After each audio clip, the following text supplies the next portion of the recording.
একটি কঠিন কাজ, এটা সহজ নয়। এর বাস্তবতা হলো এই দুনিয়ার অসংখ্য মানুষ, আপনি এখনই চলার সময় দেখুন, একটি মানুষের ক্যাপাসিটি হলো 1 মণ বোঝা নেওয়ার, আধা মণ বোঝা নেওয়ার, 10 কেজি বোঝা নেওয়ার। কিন্তু দেখা যায় এমন কিছু সময় চলে আসে 1 মণের অধিক বোঝা মাথায় করে বহন করতে কষ্ট মনে করে না, আধা মণ বোঝার বেশি বোঝা নিয়ে চলতে কষ্ট মনে করে না। সময়ের পর সময় চলে যায়, ঘন্টার পর ঘন্টা চলে যায়, রাতের পর রাত চলে যায়, দিনের পর দিন চলে যায়। কিন্তু এই মানুষটিকে যদি বলেন, ও ভাই আজান হয়েছে, মসজিদে যাই, নামাজে যাই, চলো নামাজের সময় পার হয়ে যাচ্ছে, চলো যাই, উনি বলবে এখন সময় নাই, এখন যেতে পারছি না। ভাই এখন যাব না, যান, নামাজ একদম ছেড়ে দিয়েছি এমন মনে করেন না, এখন যাব না। তার মানে হলো ওই মানুষটার কাছে নামাজ একটি বোঝা। আমি আপনি রাস্তায় যাওয়ার সময় অনেক দেখছি এমন ওজনের বোঝা ইচ্ছাকৃতভাবেই আমরা যদি তুলতে যাই বা একজনের সহযোগিতা করতে যাই, 1 থেকে 2 জন ব্যক্তিকে এরকম বোঝা তুলে দেওয়ার পরে মনে হবে না যে ওই এলাকা দিয়ে আজ যায়, কারণ আমাদের এই বোঝা বহন করার অভ্যাসটা খুবই কম। আর যারা কুলি, বোঝা বহন করাটাই হলো তাদের কাজ। আচ্ছা দেখেন তো, এই কুলিদের 8টা থেকে শুরু হলো রাত 10টা পর্যন্ত, অর্থাৎ 8টা to 8টা পর্যন্ত এদের কাজই হলো শুধুমাত্র বোঝা বহন করা। এখন এই বোঝা বহন করা ওনার কাছে আর আমার কাছে, 2 জনের কাছে কি একরকম? 2 জনের কাছে 2 রকম। আল্লাহ রাব্বুল আলামিন এখানে বললেন নামাজ কঠিন কাজ ঠিক, কিন্তু যারা হলো ঈমানদার, ঈমান যারা নিয়ে আসছে তাদের কাছে কঠিন না। যারা ঈমানদার তাদের কাছে একদম সহজ। ঈমানদারদের কাছে হলো যখনই আজান হয়ে যায়, সর্বপ্রথম এই কলিজার মধ্যে আঘাত শুরু হয়ে যায়, লাফালাফি শুরু হয়ে যায়, উকিঝুঁকি শুরু করে দেয়। সমস্ত কাজের প্রথম নামাজ যদি না পড়া যায়, মসজিদে না যাওয়া যায়, আল্লাহকে সেজদা না করা যায়, ততক্ষণ পর্যন্ত এই কলিজার মধ্যে কোনো ভালো লাগে না। ঠিক না বলেন? তাহলে 2 জন কিন্তু 2 রকম, ওই লোক আর এই লোক, এই 2 জন কিন্তু 2 রকম।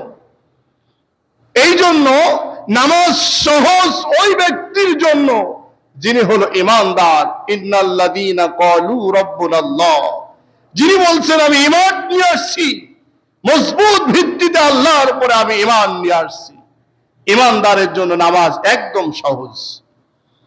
এখন মনে করেন এই ওয়াজটা আপনি শুরু করে দিলেন, এখন বিভিন্ন দোকানে, বিভিন্ন বাড়িতে, বিভিন্ন জায়গায়, বিভিন্ন এলাকায় আপনি শুরু করলেন, নিজে কানে, নিজে চোখে, নিজে পড়ে, নিজে আমি শ্রবণ করছি হলো এতটুকু, যিনি হলো নামাজ পড়ে না, যিনি নামাজ পড়তে যায় না, আল্লাহকে সেজদা করে না, তার ঈমান 100% আছে, এটা বলার কখনো সুযোগ হবে না। আপনি যদি এটা বলেন, দেখেন এখনই যত লোক বাহিরে বসে আছে নামাজ বাদে, প্রত্যেককে আগে আপনাকে বাবা কত ঈমানদার দেখলাম, তোমার মতো মোল্লা, তোমার মতো মুসল্লি কত দেখলাম, কয়দিনের নামাজি হইছাও তুমি, এই কয়দিন ধরে খালি মসজিদে যাচ্ছি না এইটা, তাছাড়া মনে করো না যে আমার ঈমান নাই, এ মনে করো না। বলবে কিনা বলেন? আল্লাহ বললেন না, যিনি নামাজ ইচ্ছাকৃতভাবে ছেড়ে দেয়, আল্লাহকে সেজদা করা ভুলে যায়, আল্লাহ সেজদা করে না, ওই মানুষটি 100% ঈমানদার হতে পারে না। যদি ঈমান আনতো, ঈমানদার হতো, তাহলে ওর জন্য নামাজ পড়াটা একদম সহজ ছিল। ঠিক না বলেন? একদম সহজ। এই জন্য যারা হলো ঈমানদার তারা হলো থাকবে ডান দিকে, ডানপন্থী। আর ডান দিকে যারা থাকবে, সুযোগ সুবিধা আল্লাহ রাব্বুল আলামিনের কাছ থেকে তারা বেশি পাবে। সুবহানাল্লাহ। আমাদের জন্য আল্লাহ রাব্বুল আলামিন সুযোগ সুবিধা বেশি দিয়ে সর্বপ্রথম জান্নাতে যাওয়ার জন্য আল্লাহ আমাদের কবুল করে নেন, আমরা বলি আমিন। সম্মানিত উপস্থিতি, দুনিয়ায় যেহেতু আসছি আমরা ইবাদত করার জন্য, গোলামি করার জন্য, দাসত্ব করার জন্য, আর আল্লাহ রাব্বুল আলামিন আমাদেরকে পছন্দ করে সৃষ্টি করছেন কোথায় যাওয়ার জন্য? জান্নাতে যাওয়ার জন্য। আল্লাহ আগেই তো বললেন, ওয়াইদা কামু ইলা সালাতি কামু কুসালা, যার নামাজ নাই তার তো ঈমান নাই। নামাজ এমন একটি বিষয়, কি ডানপন্থী যারা হবে তারা সকল সময়ের জন্য আল্লাহকে সেজদা করবে। এখন দেখুন, আমার দেশে কুরবানির সময় কুরবানি করে, রোজার সময় সারাদিন 18 ঘন্টা 17 ঘন্টা 16 ঘন্টা না খেয়ে থাকে, অথচ নামাজটা ঠিক মতো পড়ে না। এমন রোজাদার আছে না নাই বলেন? সারাদিন কষ্ট করে রোজা থেকে মাঠে রিক্সা চালানো, মাঠে কাজ করা, কুলির কাজ পর্যন্ত করা, এমন অসংখ্য মানুষ অনেক রয়েছে। কিন্তু যদি বলা যায় ভাই নামাজটা হলো না, যে কয় থামেন, কি কর, সারাদিন কাজে কামে শেষ হয়ে গেলাম, এরপরে কিন্তু আর একটা কাজ আছে, 5 ওয়াক্ত নামাজ নাই। ঠিক দেখবেন এরা তারাবি নামাজের সময় চলে আসছে তারাবি পড়তে, কারণ তারাবি না পড়লে রোজা হবে না। রোজা এবং তারাবি দুইটাকে সমন্বয় করে এই চিন্তা চেতনা মাথায় নিয়ে 5 ওয়াক্ত নামাজ পড়তে রাজি না, কিন্তু রোজা ছাড়বে না, তারাবি ছাড়বে না। এই ব্যক্তি যদি এখন বলে আমি 100% ইমানদার, আমি জান্নাতের দাবিদার, তাহলে কি আল্লাহ রাব্বুল আলামিন তাকে ছেড়ে দিবে? বলেন, ছেড়ে দিবে না। এই জন্য মুসলমান ভাইয়েরা, ঈমান আনতে হবে এমন ভাবে, ঈমান আনার সাথে সাথেই আপনি পরঅধীন হয়ে গেলেন। পরঅধীন যেমন আপনি দেখুন, যৌবনকাল চলে আসছে, যৌবনকাল আসার পরে আপনি এখন বিয়ে করছেন, বিয়ে করলেন, বিয়ে করার পরে স্বামী স্ত্রীর মধ্যে এখন জবাবদিহিতা আছে। ওই মেয়েটা স্বাধীনভাবে ইচ্ছা করলেই বিভিন্ন জায়গায় চলতে পারবে না, তার জবাব দিতে হবে।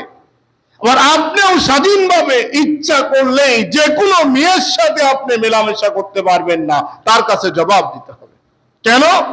এই জবাবদিহিতা আল্লাহ সৃষ্টি অনুযায়ী আপনাকে কবুল করে স্বীকৃতি প্রদান করে দুইজনকে একটা চেয়ারে বসানো হয়েছে।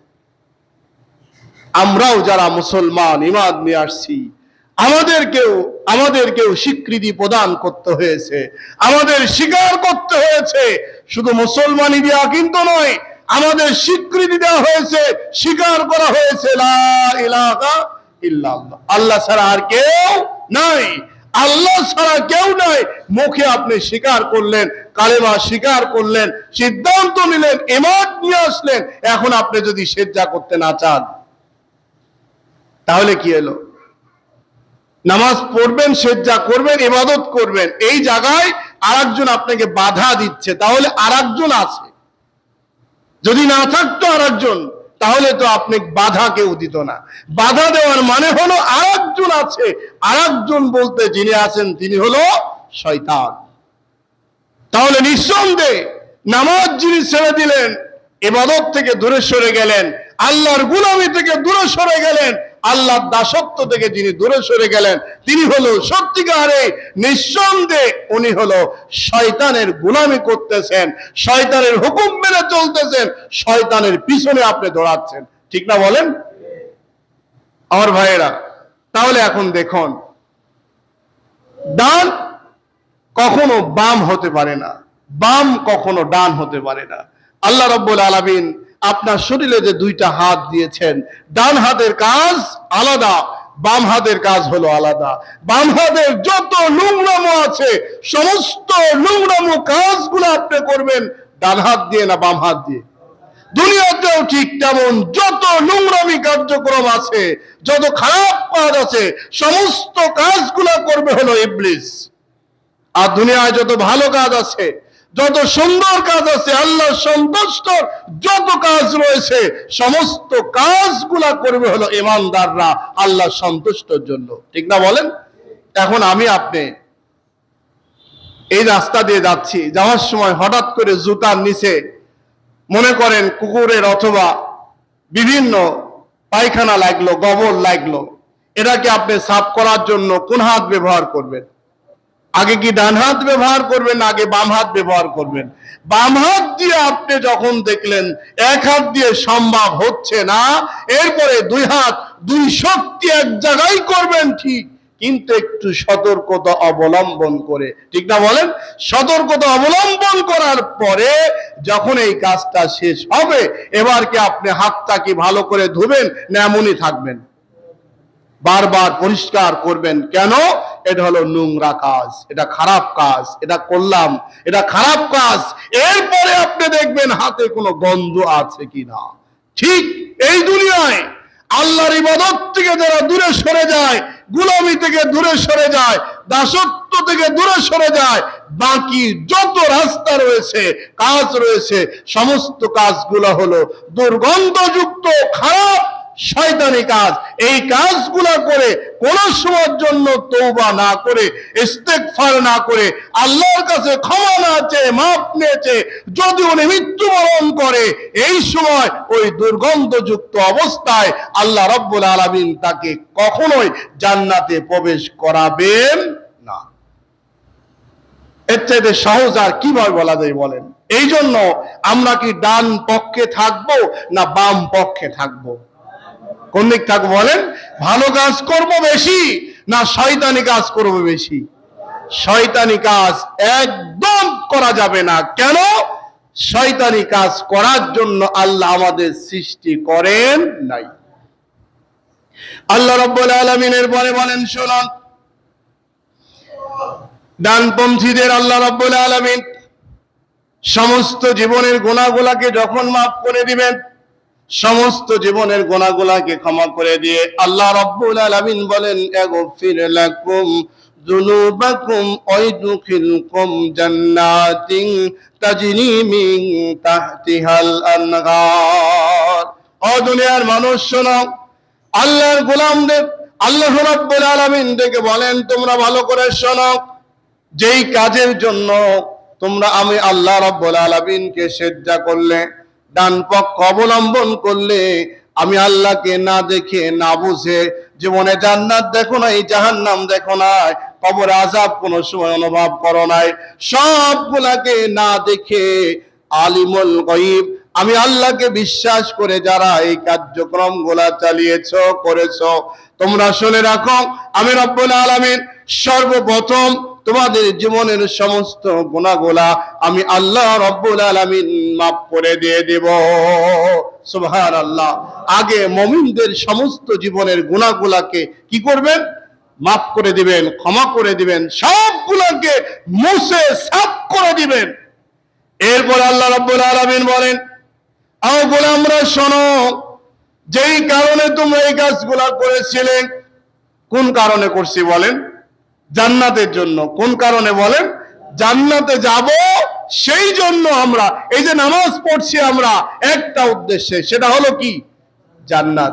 আপনি জিজ্ঞাসা করেন, একজন মদখোর মারা গেলেন, ওনার দোয়ার সময় যদি আপনি দাফন কাফন শেষে ইমাম সাহেব যদি আল্লাহ এই লোকটি মদখোর ছিল, তাকে জাহান্নামে দাও, আল্লাহ তার কবরের মধ্যে শাস্তি দাও, আল্লাহ তার কবরটাকে আগুন দিয়ে ভরে দাও, এখন বলেন মাটি দেওয়ার পরে এমন দোয়া যদি শুরু করে, তাহলে কি আসলে এখন আমিন আমিন বলবে, না ওই ইমামেরা এক টুটি চাবি ধরবে? কোনটা করবে? এই বেটা, একজন মদখোর, মাতাল, খারাপ ব্যক্তি, উনি মৃত্যুবরণ করার পরে কয় কোরআন খতম কর আর জান্নাতে যাওয়ার জন্য আগে দোয়া কর। কি বলেন? আচ্ছা বলেন, জান্নাতে যাওয়ার জন্য যতই দোয়া করেন, যতই কোরআন খতম দেন, এই মদখোর, গাঁজাখোর, ইসলামের শত্রু আবু জেহেল, ফেরাউন, নমরুদ, হামান, উতবা, সাইবা, এই জাতীয় ব্যক্তির অনুসারী যারা, এদের জন্য আপনি যতই দোয়া করেন না কেন, এখন কি জান্নাতে যাওয়ার কোনো সুযোগ আছে বলেন? কোন সুযোগ আছে বলেন?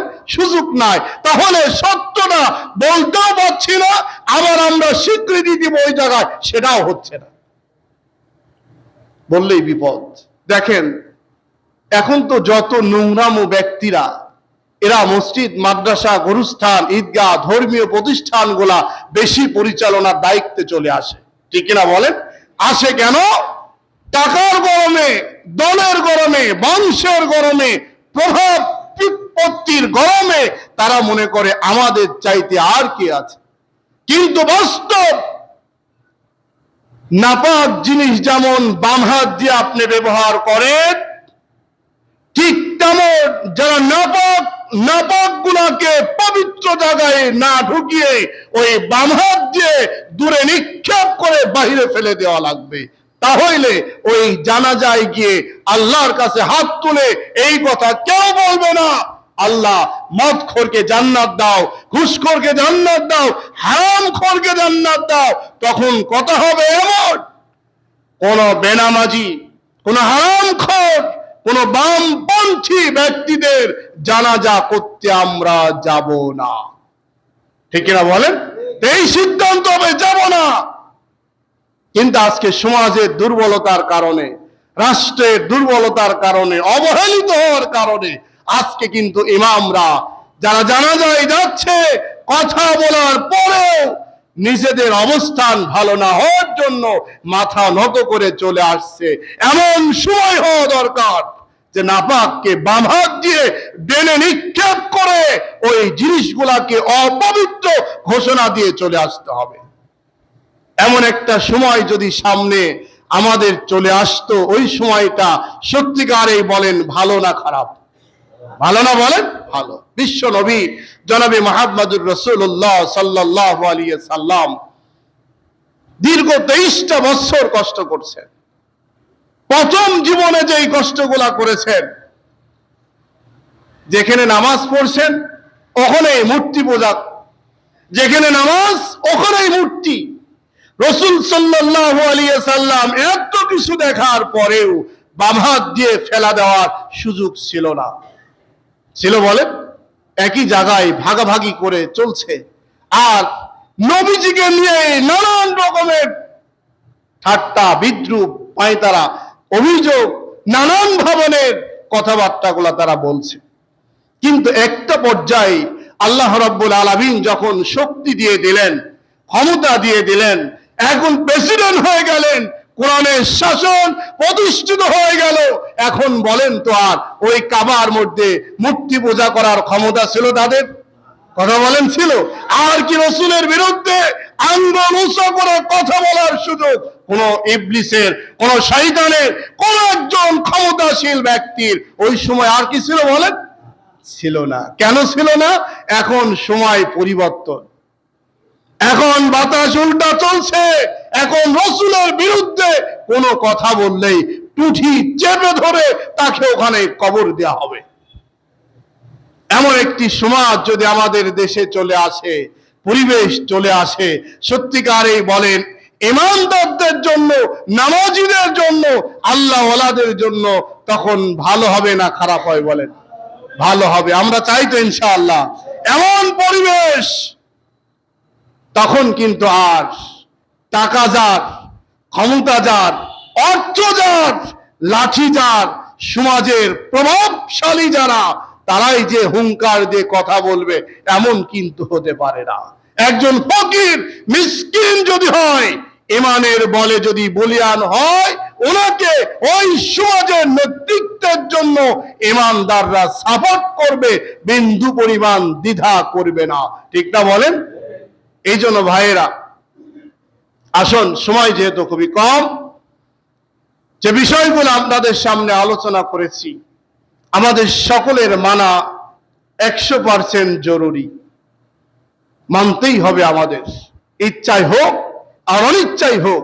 এখন পর্যন্ত ভাইয়েরা আবারও সেই কথাটা আমি মনে করে দিচ্ছি, সেটা হলো ডান হাত দিয়ে যেই কাজগুলা করি, এই কাজগুলা বাম হাত দিয়ে কিন্তু করি না। বাম হাত দিয়ে যেই কাজ করি ডান হাত দিয়ে কিন্তু করি না। তার মানে হলো শয়তানি কার্যক্রম যারা করেন সমস্তগুলার পিছনে আছে বাম হাতের কাজ, দুর্গন্ধযুক্ত কাজ, খারাপ কাজ।